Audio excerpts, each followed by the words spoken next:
خلاف شریعت ہو، ہر برائی. تو اللہ تعالیٰ نے یہ فرمایا انا کے ساتھ، انا حرف تاکید، بے شک یقیناً. کون کہہ رہا ہے؟ اللہ تعالیٰ. لفظ انا کا استعمال کرتے ہوئے نہ بھی کریں فرق نہیں پڑتا، کیونکہ کہہ کون رہا ہے یہ میٹر کرتا ہے. مگر پھر بھی اللہ تعالیٰ نے انا کے ساتھ یہ بات کی ہے کہ یقیناً نماز بے حیائی اور برائی سے روکتی ہے، ہر طرح کی بے حیائی اور ہر طرح کی برائی. اگر کوئی نماز ادا کرتا ہے اور وہ بے حیائی اور برائی سے نہیں باز آتا، اس میں اس نماز پڑھنے والے میں کہیں نہ کہیں کمی ہے. نماز ہو سکتا ہے کہ وہ اسے سمجھ کر نہ ادا کر رہا ہو، اور جو بھی کمی ہے وہ ہم میں ہے کہ اللہ تعالیٰ نے یہ جو فرما دیا بس بات ختم. نماز ان چیزوں سے روکے گی، یہ پکی بات ہے. وقت لگ سکتا ہے اور اس کی کئی تفصیلات بیان کرتے ہیں کہ کس طرح سے روکتی ہے. آئیے سلائیڈ کی مدد سے اس آیت کریمہ کو دیکھتے ہیں. بہت ہی خوبصورت آیت کریمہ ہے. سب سے پہلے تو تلاوت کو دیکھتے ہیں. تلاوت دو طرح کی ہوتی ہے، لفظی، معنوی، حکمی. لفظی یعنی الفاظ کو صحیح طور پر ادا کرنا، جو ہم تجوید سیکھتے ہیں اور پھر جو ہم تلاوت کرتے ہیں، چاہے ہمیں سمجھ نہیں بھی آ رہی مگر تلفظ درست ہونا چاہیے. پھر معنوی تلاوت، احکام کا لینا، انہیں سمجھنا، انہیں فالو کرنا، اتباع کرنا، ان پر عمل کرنا، فالو کرنا. تو اب یہاں ایک چیز یاد رکھیے گا، میں نے اب عرض کی کہ اللہ کی مدد چاہیے تو تلاوت قرآن مجید اور نماز قائم کرنا، یہ دو چیزیں لازمی ہوں گی. اب کوئی صرف تلاوت کر رہا ہے، نماز نہیں قائم کر رہا، بات نہیں بنے گی. کوئی صرف نماز قائم کر رہا ہے، تلاوت نہیں کر رہا، بات نہیں بنے گی. کوئی صرف لفظوں کی ادائیگی درست کر رہا ہے مگر وہ سمجھ نہیں رہا، بات نہیں بنے گی. بس اتنا سی بات ہے، سمجھ لیجئے بات بن جائے گی انشاءاللہ تعالی. آگے بڑھتے ہیں جی. اگلی سلائیڈ ہم دیکھتے ہیں. اس میں اقامت الصلاح، اس میں کیا ہے؟ بہت تفصیلات ہیں، مختصر شیئر کیا جا رہا ہے. اس کی شرائط ہوتی ہیں، آداب ہوتے ہیں، اور پھر قرآن مجید کی روح سے اقامت صلاۃ میں نماز خالص اللہ کے لیے ہو، اللہ کے بتائے ہوئے طریقے کے مطابق، سنت طریقے کے مطابق ہو. اور پھر اس میں یہ ہے کہ وقت پر ہو، اللہ کے بتائے ہوئے، اپنی مرضی سے نہیں. پھر مردوں کے لیے جماعت کے ساتھ ہو، پھر صفوں کا اہتمام، پھر خوش و خضوع ہو. تو یہ وہ ہے جو قرآن مجید سے پتہ چلتا ہے. پھر احادیث مبارکہ سے اور جو تفصیلات سامنے آتی ہیں. ظاہری شرائط اور باطنی شرائط چند ایک ہم دیکھ لیتے ہیں. ظاہری شرائط میں طہارت، اس کے بغیر اقامت صلاۃ نہیں ہوگی. قبلہ رخ ہونا مسٹ. باقی قرآن مجید سے ہی پتہ چلتا ہے. کچھ اگر کسی سچویشن میں نہیں پتہ چل رہا قبلے کی ڈائریکشن تو بھی کوئی حرج نہیں ہے، اس کی تفصیلات موقع پر دیکھیں گے. ارکان کا صحیح ادا کرنا، سنت میں بتائی ہوئی ہر شرط کو پورا کرنا. باطنی شرائط میں کیا ہے؟ اخلاص، خالص اللہ کے لیے، خوش و خضوع، حلال کا اہتمام. حرام کھا رہے ہیں، اقامت صلاۃ نہیں ہوگی. خوش و خضوع شروع میں نہیں آئے گا، ہو سکتا ہے ہم جیسوں کو ساری زندگی بھی نہ مل سکے، کوئی بات نہیں ہے، کوئی فرق نہیں پڑتا ہے. یہ فرض نہیں ہے، میں آپ کو بتا دوں. یہ محبت کے درجوں میں سے ہے. جیسے جیسے محبت اللہ سے بڑھتی جائے گی نا، دنیا سے بے رغبتی ہوتی جائے گی، تو یہ چیز آپ میں آتی جائے گی انشاءاللہ تعالی. اس کے لیے بس دعا کیجئے، کوشش جاری رکھیے گا. اصل چیز ہے کہ ایک تو سب سے پہلے نماز نہیں چھوڑنی، فرض نماز، اور اس کے بعد اس کی شرائط کا خیال رکھیں. اقامت صلات کو ذہن میں رکھیں، صرف پڑھنی نہیں ہے، پڑھ کر آئے اور رٹی رٹائی پڑھی اور چلے گئے۔ کوشش کیجئے نماز تجوید اور ترجمے کے ساتھ ایک بار زندگی میں کم از کم ضرور درست کریں۔ کم از کم ایک بار نماز نبوی صلی اللہ علیہ وآلہ وسلم اس بک کا مطالعہ ضرور کیجئے۔ کوئی کورس کر سکیں تو زیادہ بہتر ہے۔ کچھ باتیں ہیں جو استاد ہی آپ کو کلیئر کریں گے پڑھاتے ہوئے، لیکن نہیں موقع مل رہا، پڑھیں ضرور، میکسیمم سمجھ آ جائے گی انشاءاللہ تعالی۔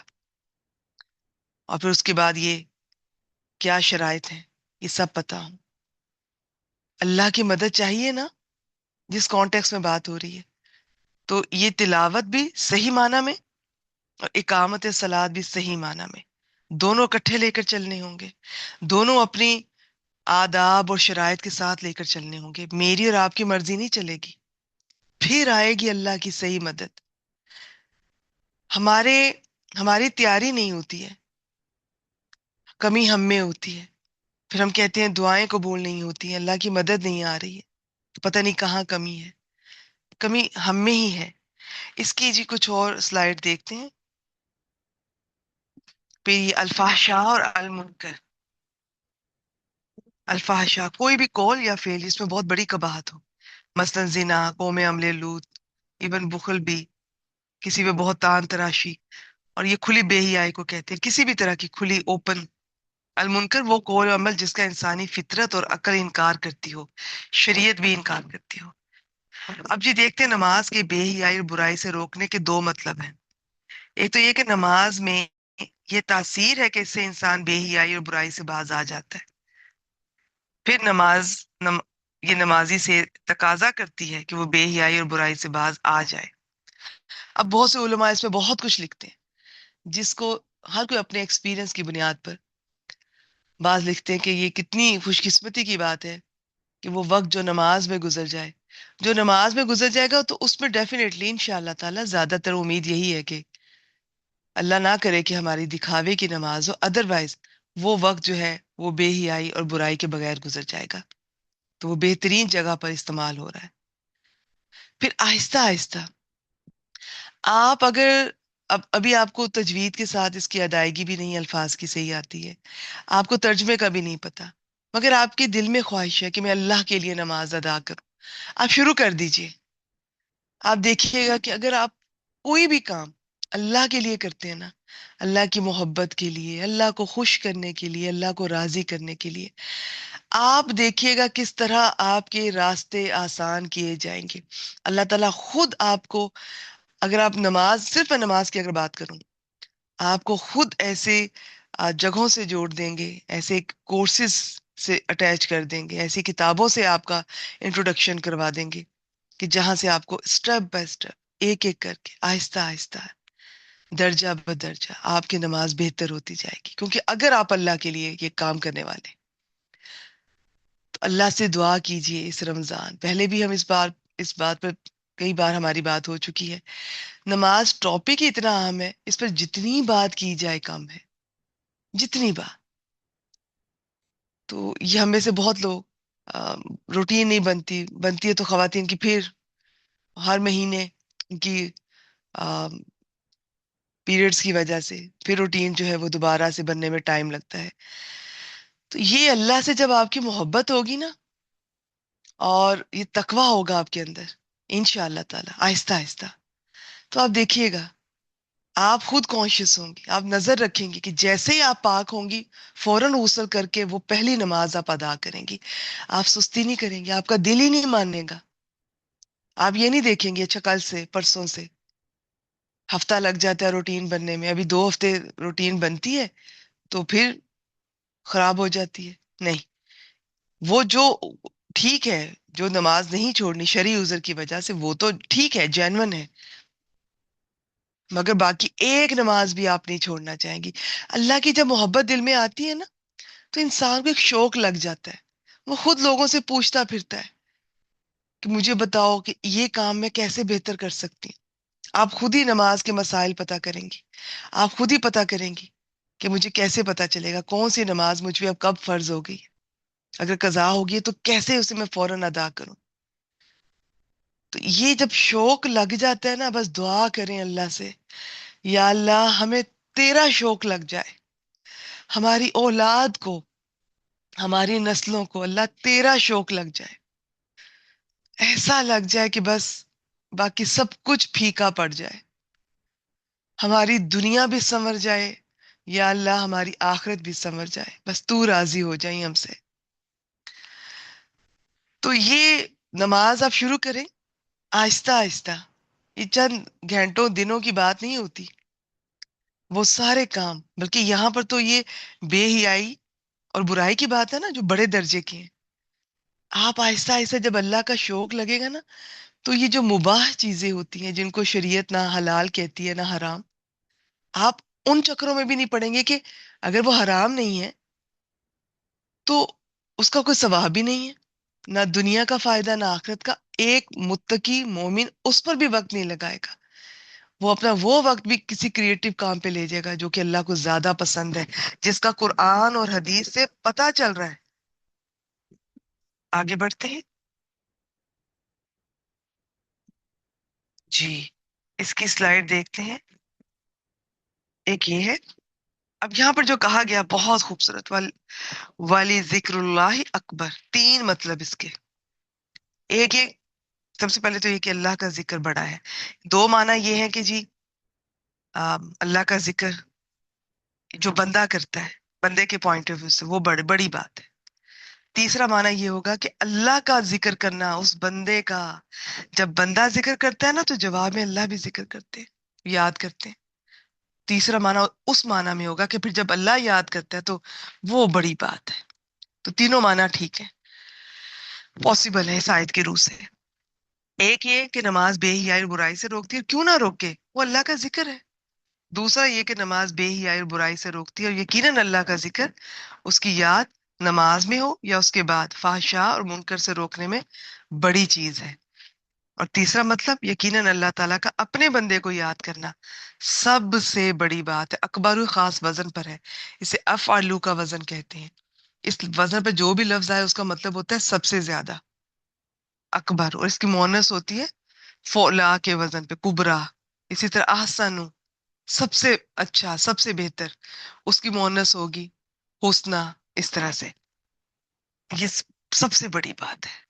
یعنی نماز میں بندہ اپنے رب کا ذکر کرتا ہے، اسے یاد کرتا ہے، تو یہ بڑی بات ہے. لیکن اس کے جواب میں ادھر سے اللہ تعالیٰ جو بندے کا ذکر کرتا ہے، اسے یاد کرتا ہے، یہ سب سے بڑی بات ہے. تو ذکر کا مطلب میں نے کیا کیا بتایا تھا؟ اس میں یاد کرنا بھی ہوتا ہے، کسی کو بھولی ہوئی بات یاد دلانا بھی ہوتا ہے، اس میں یاد رکھنا بھی ہوتا ہے، اور جو سب سے امپورٹنٹ ہے یاد رکھنا ہے. اب یہ سب ذکر ہے، یہ تلاوت بھی ذکر ہے، یہ نماز بھی ذکر ہے. تو تلاوت میں بھی یاد رکھا، نماز میں بھی یاد رکھا، بعد میں بھول گئے لوگوں سے معاملہ کرتے ہوئے، تو بات پوری نہ بنی، پورا نہ ہوا ذکر. ذکر نماز بھی ہے، تلاوت بھی ہے، تسبیحات بھی ہیں، لیکن ان سب سے بڑھ کر جو امپورٹنٹ بات ہے کہ اللہ کو ان کے درمیان، جب آپ کسی تلاوت میں مشغول نہیں ہے، ابھی نماز، دو نمازوں کے بیچ کا وقت ہے، ابھی تسبیح نہیں کر رہے ہیں، تب بھی اس کو یاد رکھنا ہے. کچھ بھی کہنے لگے، کچھ بھی کرنے لگے، اس کو یاد رکھنا ہے. اس کی ایک اور سلائیڈ دیکھ لیتے ہیں نماز ہی کے بارے میں. یہ آخری سلائیڈ اس آیت کی. یہ ہے میرے خیال میں جی. انسان کو گناہوں سے ضرور بچاتی ہے، لیکن اس کا معنی یہ نہیں ہے کہ نمازیوں سے کوئی گناہ نہیں ہوتا. گناہ نمازیوں بے نمازیوں دونوں سے ہو سکتا ہے یا ہوتا ہے. اس ضمن میں یہ بات یاد رکھنی چاہیے کہ انسان کو گناہوں سے دور رہنے کے لیے بنیادی چیز ایمان، اللہ کی یاد اور اللہ کا خوف ہونا ضروری ہے. اکثر لوگ نماز تو قائم کرتے ہیں مگر اللہ کے خوف اور یاد سے غافل ہوتے ہیں. نماز کو اگر احسن طریقے سے قائم کیا جائے، عاجزی اور انکساری آداب اور خشوع و خضوع کے ساتھ ادا کیا جائے، تو اس کا اثر انسان پر پڑتا ہی ہے، ڈیفینیٹلی ہوتا ہے. اسی لیے تو سورۃ البقرہ میں نماز قائم کرنے کا حکم دیا گیا، تاکہ انسان گمراہیوں کی تاریکیوں سے نکل کر ایمان اور عمل کی روشنی کی طرف آئے. اگر آپ کی نماز آپ کو بے حیائی اور برائی سے نہیں روک رہی، تو نماز میں کمی نہیں ہے، ہم میں کمی ہے. ہم کہیں نہ کہیں غلطی کر رہے ہیں. اب جتنی باتیں میں نے بتائی ہیں ان میں سے کسی پہ غور کر لیں. ہو سکتا ہے حرام آ رہا ہے گھر میں، ہو سکتا ہے کہ ہم نماز کو ویسی سنجیدگی سے نہیں لے رہے ہیں، دکھاوا کر رہے ہیں، مقصد اللہ کی محبت نہیں ہے، اس کی شرائط پوری نہیں کر رہے ہیں، یا طہارت میں کمی ہے، یا اس کا ترجمہ نہیں جانتے ہیں، خوش و خضوع نہیں آئے گا، تو یہ ساری چیزیں مل کر بات بنتی ہے۔ اور میں پھر بتا دوں، یہ بات کی بات ہے، یہ پہلے دن ہر ایک کو نہیں مل جاتا، اور یہ بھی ضروری نہیں جسے مل جائے اسے ہر نماز میں مل جائے۔ تو یہ اس کی خواہش بھی کریں، کوشش بھی کریں، مگر اس سے بڑھ کر یہ کوشش کریں کہ نماز نہ چھوٹے، کم از کم فرض نماز پانچوں آپ کی ہر روز پوری ہوں۔ یہ اس چکر میں آپ اس رمضان میں دعا کریں اور کوشش کریں، اب ایسا نہ ہو روٹین ٹوٹ گئی، روٹین بن گئی، روٹین ٹوٹ گئی، نہیں، شرعی عذر کے علاوہ جیسے ہی پاک ہو فوراً، اور ایسا ہو سکتا ہے، ایسا نہیں ہے کہ یہ ناممکن ہے، میں نے کہا نا بات ساری شوق کی ہے۔ چلیے جی اگلے آیت کی طرف بڑھتے ہیں۔ یہ سورہ روم آیت نمبر 21 بڑی خوبصورت آیت کریمہ ہے۔ قرآن مجید میں کئی مقامات پر میاں بیوی کے تعلق پر بات ہوگی، مگر یہ سب سے بہترین ہے، یاد رکھیے گا۔ بہت سے لوگ کہتے ہیں کیوں شادی کریں، کیوں نکاح کریں؟ اللہ تعالیٰ نے شوہر اور بیوی کو ایک دوسرے کے لیے باعث سکون بنایا ہے۔ اصل میں شوہر کو بیوی سے سکون ملتا ہے، بیوی کو شوہر سے۔ اور آج بڑے خوبصورت الفاظ آئیں گے اس آیت میں، جس سے آپ کو اندازہ ہوگا یہ عام محبت نہیں ہے جو ان کے دلوں میں ڈالی ہے اللہ نے۔ یہ جو نکاح کے کچھ بول ہوتے ہیں نا، یہ جو آپ ہم عقد، یہ جو ہوتا ہے نکاح کا ہم قبول کرتے ہیں، یہ معمولی بات نہیں ہے۔ کوئی مرد اور عورت اس رشتے کے بغیر رہتے ہیں، گناہ تو ہے، بے برکتی، بے سکونی، بے چینی، اس رشتے کے ساتھ رہتے ہیں، تو پھر یہ محبت، یہ سکون اترتا ہے۔ اصل میں مرد اور عورت کو ایک دوسرے کے لیے یہ رشتہ اس لیے بنایا گیا کہ وہ ان دونوں کو ایک دوسرے سے سکون ملے۔ انفارچونیٹلی آج کل سب سے زیادہ بے سکون یہی رشتے ایک دوسرے کو کر رہے ہیں۔ کئی وجوہات ہیں، ایک مین وجہ یاد رکھیے گا، یہ رشتہ سکون تبھی دے گا، محبت تبھی ملے گی، خوشی تبھی ملے گی اس میں سے، جب آپ اس رشتے کو اللہ کی خاطر لے کر چلیں گے، اللہ کی خاطر نبھائیں گے، اور آپ میں خوف خدا ہوگا۔ ورنہ موقع ہر ایک کو ملتے ہیں، کوئی ایسا شوہر یا بیوی نہیں ہے۔ اب تو موبائل کی وجہ سے اور بھی آسان ہو گیا، اس سے پہلے بھی سب کو موقع ملتے ہیں گناہ کرنے کے، چیٹ کرنے کے، مگر آپ اس چیز کو اگر سمجھ لینا کہ اس رشتے کی نوعیت کیا ہے، اصل میں کیا ہے، کہ جب ہم اللہ کی خاطر حرام سے بچنے کے لیے نکاح کے بندھن میں بندھتے ہیں، اور اس کے اپنے اپنے فرائض کو سمجھتے ہیں، دوسرے کے حقوق دینے کی کوشش کرتے ہیں، تو پھر اترتی ہے یہ برکت۔ جب اللہ کے لیے یہ سب کچھ کرتے ہیں، اللہ کے ڈر سے بھی، اللہ کی محبت میں بھی، پھر اترتی ہے یہ محبت۔ اور یہ محبت یہاں پر خاص لفظ ہے مودت، یہ عام محبت نہیں ہے، یہ اس سے بڑھ کر ہے۔ عام محبت خود غرض ہو سکتی ہے، ایک شخص کو ایک عورت کی جوانی یا حسن بھلا لگا، ڈھلتی عمر اور حسن کے ساتھ وہ چھوڑ دے گا، لیکن مودت میں نہیں چھوڑے گا۔ یہ بڑھاپے کے بعد بھی مرتے دم تک رہتی ہے، کیونکہ یہ اللہ کی خاطر کی ہے۔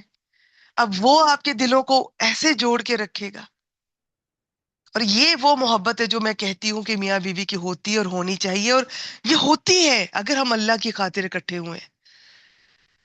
اس میں روز آپ کو آئی لو یو کہنے کی ضرورت نہیں پڑے گی، اس میں روز آپ کو مختلف انداز سے باتیں کرنے کی، محبت جتانے کی ضرورت بھی نہیں پڑے گی، جو کہ کرنی چاہیے، میں کہتی ہوں وہ کرنی چاہیے، لیکن اگر نہیں بھی کوئی کرتا نا، مگر نیت اگر خالص ہے اللہ کے لیے، اور اللہ کا تقوی، اللہ کا خوف موجود ہے، تو پھر یہ پیدا ہوتی ہے۔ پھر چاہے میلوں دور بیٹھے ہوں، موقع شوہر کو بھی مل رہے ہوں، بیوی کو بھی مل رہے ہوں، مگر وہ اللہ کی محبت، اللہ کے خوف کی وجہ سے، دوسرے کے حقوق کو مد نظر رکھتے ہوئے یہ چیز نبھائیں گے، اور انہیں پھر کسی دوسرے میں وہ کشش محسوس ہی نہیں ہوگی۔ وہ ایک دوسرے سے راضی ہوں گے، ایک دوسرے سے مطمئن، بیوی شوہر سے خوش، اس کے لیے اس کا وہ شوہر کل مردوں پر بھاری، شوہر بیوی پر راضی، کل دنیا کی عورتیں ایک طرف اور اسے اپنی بیوی سے جو سکون ملتا ہے نا وہ ایک طرف۔ یہ ہے وہ چیز جس کے لیے نکاح کا کہا گیا ہے، رکھا گیا ہے، جسے ہم سمجھتے نہیں ہیں۔ ہم غلط ہیں، ہم بھی غلط ہیں، انفارچونیٹلی ہمارا سسٹم بھی غلط ہے۔ یہ دو لوگوں کے درمیان کا رشتہ ہے، اب اس پہ ٹھیک ہے کہ دو خاندانوں کے درمیان میں بھی ہوتا ہے، مگر ہم ان رشتوں کو، یہ جوائنٹ فیملی سسٹم، اور خود ہم جوائنٹ فیملی سسٹم تو بعد کی بات ہے نا، اگر مودت ہوگی نا، یاد رکھیے گا، تو یہ جتنے بھی ہرڈلز آ جائیں میاں بیوی ان کو مل کر عبور کر لیں گے، فرق نہیں پڑے گا۔ مشکلات آتی ہیں، آئیں گی، لیکن ان کی محبت میں، ہر مشکل کے بعد ان کی محبت میں اضافہ ہی ہوتا ہے، ایک دوسرے کی قدر کرتے ہیں، احترام کرتے ہیں۔ تو یہ ہے جو اس رشتے، پاک رشتے سے جو دل میں محبت بنتی ہے، بڑھتی ہے۔ تو باقی ہمارا سسٹم ہمارے ہاں، اب میں اس پہ بات نہیں کروں گی کہ کہاں وہ ٹھیک بھی ہے، اس کے فائدے بھی ہیں، کہاں وہ ٹھیک نہیں ہے، یہ آپ سب کے سامنے ہے، آپ سب کے اپنے اپنے تجربات ہیں، اس پہ اس وقت اس پہ بات کرنے کی ضرورت نہیں ہے۔ لیکن اللہ سے دعا کیجیے گا کہ اللہ تعالیٰ شوہر بیوی کے درمیان ایسی مودت پیدا کرے۔ شروع کرتے ہیں، بسم اللہ الرحمن الرحیم۔ وَمِنْ آیَاتِهِ، اور اس کی نشانیوں میں سے، آیت کہتے ہیں نشانی کو، اور بھی اس کے کئی معنی ہیں، قرآن مجید میں لفظ کئی معنی میں ہمارے سامنے آتا ہے۔ ان خلق لکم من انفسکم ازواجا، اس کی نشانیوں میں سے ہے کہ اس نے تمہارے لیے تمہیں میں سے بیویاں پیدا کی۔ زوج کے بارے میں نے بتایا تھا، شوہر کے لیے بیوی، بیوی کے لیے شوہر ہوتا ہے۔ کس کانٹیکس میں بات ہو رہی ہے؟ مردوں سے کہا جا رہا ہے، تو یہاں بیویاں مراد ہیں۔ تو اور تمہیں میں سے، اب یہ نہیں ہے کہ مرد جو ہے وہ جنوں میں سے ہیں، عورتیں انسانوں میں سے ہیں، یا کچھ اور مخلوق کا ہے، نہیں۔ یہ بھی سکون کی اور خوشی کی بات ہے کہ ہم جنس ہونا انسانوں ہی میں سے، لِتَسْكُنُوا إِلَيْهَا، تاکہ تم ان کی طرف جا کر آرام پاؤ، تمہیں ان میں سے سکون ملے۔ یہ اس چیز کو یاد رکھیے گا، یہ ہے نکاح کا مقصد۔ مرد جتنے بھی چاہے یہ مردوں میں دلچسپی لے یا کسی میں بھی نہ لے یا نکاح ہی نہ کرے، اصل میں اگر غور کرے گا سکون اور خوشی عورت سے ہی ملتی ہے۔ عورت جب گھر میں آتی ہے نا، تو وہ گھر کو پھر وہ اصل والا جو گھر ہے نا، وہ بناتی ہے۔ مرد تو کماتا ہے، ایک را چیزیں لے کر آتا ہے، آپ کو دے دیتا ہے، باقی اس گھر کو جو بنانا، سنوارنا، اس کی کایا پلٹ دینا، گھر کی، شوہر کی، بچوں کی، وہ عورت کرتی ہے۔ اور ایک اچھی نیک عورت، وہ ہی مرد کے لیے باعث سکون، باعث خوشی بنتی ہے۔ اور اگر ایک بیوی سے شوہر کو سکون مل رہا ہے، یقین کیجئے اس سے زیادہ خوش قسمتی کی بات کسی مرد کے لیے نہیں ہو سکتی، کسی انسان کے لیے نہیں ہو سکتی۔ ہم نے ان رشتوں کو سمجھا ہی نہیں، ان کی اہمیت کو سمجھا ہی نہیں، نہ دین سے جوڑا ہمارے ماں باپ نے۔ آج کل ہم اپنی بات کریں، نہ ہم اپنی اولاد کو دین سے جوڑتے ہیں، نہ ان رشتوں پہ تو بات ہی نہیں کرتے۔ بس گھر میں جس بیٹے نے اپنے باپ کو جس طرح ماں سے ڈیل کرتے دیکھا، اس کو لگتا ہے ایسے ہی کرتے ہیں۔ وہ مار رہا ہے، پیٹ رہا ہے، شاؤٹ کر رہا ہے، احترام نہیں کر رہا، بیٹا وہی کرے گا۔ دین سے جوڑیے، آپ کو پتا چلے نبی اکرم صلی اللہ علیہ وآلہ وسلم کا طرز زندگی کیا تھا۔ بیٹوں کو کہیں کہ ایسے بننا ہے، ایسے فالو کرنا ہے۔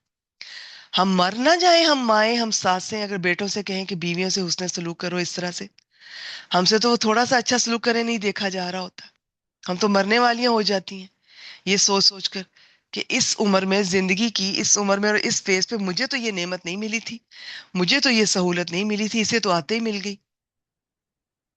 دل بڑے کریں، ظرف بڑے کریں، اہل القرآن بنے۔ وہ ایسی باتیں نہیں سوچتے ہیں، انہیں پتا ہے ہر ایک کے مقدر کا اس کو ملتا ہے۔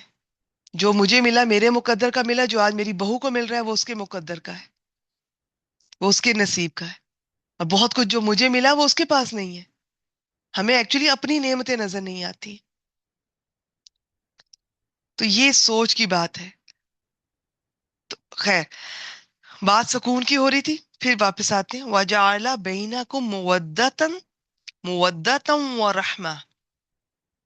اس نے تمہارے درمیان دوستی اور مہربانی رکھ دی.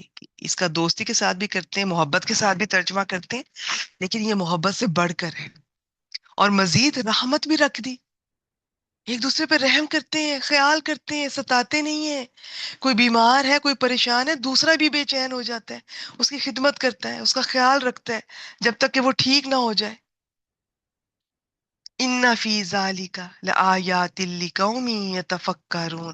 مزید اللہ تعالیٰ نے فرما دیا، بے شک اس میں ان لوگوں کے لیے یقیناً بہت سی نشانیاں ہیں جو غور و فکر کرتے ہیں. صرف یہ نہیں خالی بس سن لیا، دیکھ لیا اور آگے بڑھ گئے. جو غور کرتے ہیں انہیں پتہ ہے کہ اس میں کی نشانیاں ہیں اللہ تعالیٰ کی. تو اس پہ میں دیکھتی ہوں آپ کے لیے جو سلائیڈز ہیں. بہت خوبصورت ٹاپک ہے یہ. تو پوری آج کی کلاس میں صرف ایک یہی میرے خیال میں کور ہو سکتا تھا، لیکن ماشاءاللہ کسی کسی پارے میں، ان کے ویسے تو ہر پارے میں ہر آیت آپ سے شیئر کرنے کے قابل ہوتی ہے، لیکن بہت کچھ دیکھنا ہوتا ہے. ذہن میں نے ان لوگوں کو رکھا ہوتا ہے جو پہلی بار سن رہے ہیں. شوہر پر بیوی کے اہم حقوق، چلیے جی یہ دیکھتے ہیں. پھر اس کے بعد بیوی کے شوہر پر مالی حقوق. نان و نفقہ، بیوی کے کھانے پینے، لباس اور رہائش کا بندوبست کرنا شوہر پر واجب ہے. چاہے بیوی خود امیر ہی کیوں نہ ہو، خود کما بھی رہی ہو. بیوی کما رہی ہے، وہ اس پہ بالکل لازمی نہیں ہے کہ وہ شوہر کو دے. بیوی کا حق ہے جیسے چاہے استعمال کرے. اور یہ جو کہا جاتا ہے کہ عورت کی کمائی میں برکت نہیں ہے، وہ کسی اور سینس پہ کہا جاتا ہوگا، ایسا کوئی ہمارے اسلام میں کانسیپٹ نہیں ہے. ہاں، اگر بیوی دیکھ رہی ہے کہ شوہر کہ اس کا ہاتھ تنگ ہے، تو بیوی کو چاہیے کہ وہ جو کما رہی ہے وہ اس کے ساتھ ہیلپ کرے، مل کر لے کے چلے. حضرت خدیجہ رضی اللہ تعالیٰ عنہا کی مثال ذہن میں رکھیں. حسن معاشرت، بیوی کے ساتھ نرمی، محبت، عزت اور احترام سے پیش آنا اور حسن سلوک کرنا. خاص طور پر بیوی کو اپنے گھر والوں اور اپنے رشتہ دار جو بھی ہیں، اور بیوی کے گھر والے اور بیوی کے رشتہ دار، ان کے سامنے ضرور ایک شوہر کو چاہیے کہ احترام دے. اب یہاں نا حکمت آتی ہے. اب ایک تو اب یہ میں مردوں سے اب ظاہر مخاطب تو میں آپ خواتین سے ہوں، لیکن یہاں مردوں کے لیے حکمت آتی ہے. اب اس طرح بھی تعریفیں نہ کریں کہ باقی سب ان کو آپ کی بیوی سے ویسے تکلیف ہونا شروع ہو جائے، ماں کو بھی تکلیف ہونا شروع ہو جائے. نہیں، لیکن اس طرح کا ضرور آپ کا رویہ ہو. آپ نے اپنی بیوی کو کبھی کبھار اس طرح اپریشیٹ کریں، اس طرح اس کی تعریف کریں، اس طرح پروٹیکشن کریں. کیا ان سب لوگوں کو پتا ہو کہ آپ کی بیوی کی طرف میلی آنکھ سے نہیں دیکھنا، الٹی سیدھی باتیں نہیں کرنی آپ کی بیوی کے بارے میں، اسے ستانا نہیں ہے. آپ پروٹیکٹ کر رہے ہیں اپنی بیوی کو. یہ ہوتا ہے مرد. اس کا اتنا روب ہو، سب کو پتا ہو کہ وہ سب کے، وہ ماں والدہ کے حقوق بھی پورے کر رہا ہے، بہنوں کے بھی، والد کے بھی، بیوی کے بھی. ہمارے ہاں ایسا نہیں ہے. بس یہاں پر اکثر مرد مار کھاتے ہیں، یا وہ والدہ کی طرف جھکاؤ زیادہ ہو جاتا ہے، یا بیوی کی طرف زیادہ ہو جاتا ہے، اور باقی جو رہی نہیں چھوڑی. تھوڑا بیوی کو زیادہ توجہ دے دے گا تو والدہ کی طرف سے تانے، والدہ کو زیادہ دے دے گا تو ہم بیویوں کی طرف سے تانے. کمی ہم نہیں چھوڑتی، پاگل کر کے رکھ دیتی ہیں اس شوہر کو، اس مرد کو بیچارے کو. تو یہ چیزیں ہمیں رکھیے. آگے چلتے ہیں. پھر یہ مہر کی حق، مہر کی یہ ادائیگی، نکاح کے وقت طے شدہ مہر کی ادائیگی کرنا، یہ شوہر پر بیوی کا حق ہے. پھر بیوی کو تعلیم و تربیت میں بیوی کو ضروری دینی تعلیم دینا، حیا اور پردے کا ماحول فراہم کرنا. ہمارے ہاں الٹا اکثر پسند نہیں کیا جاتا. جو پردہ کرتی بھی ہیں ان کو سسرال میں جا کر پردہ چھڑوا دیا جاتا ہے. تو جان و مال کی حفاظت، بیوی کی جان، عزت اور مال کی حفاظت کرنا. پھر بیوی کے کاموں میں مدد کرنا اور ان کے ساتھ بہترین دوست کی طرح رہنا. تو یہاں پر ہم مرد مر نہ جائیں، ہماری وہ شان میں کمی آتی ہے. اٹھ کر پانی کا گلاس بھی خود پی لیا، تو کچن میں چلے گئے تو اچھا. بعض دفعہ بےچارے میں نے دیکھا کہ جانا چاہتے بھی ہیں، بیوی کا ہاتھ بٹانا بھی چاہتے ہیں، لیکن والدہ کیا کہیں گی، بہنیں کیا کہیں گی، والد تانا دیں گے، سسرال میں کسی نے دیکھ لیا تو. تو یہ میں آپ کو بتاؤں کہ یہ اب مرد کی بچپن سے ایک تھوڑی ٹریننگ ہو،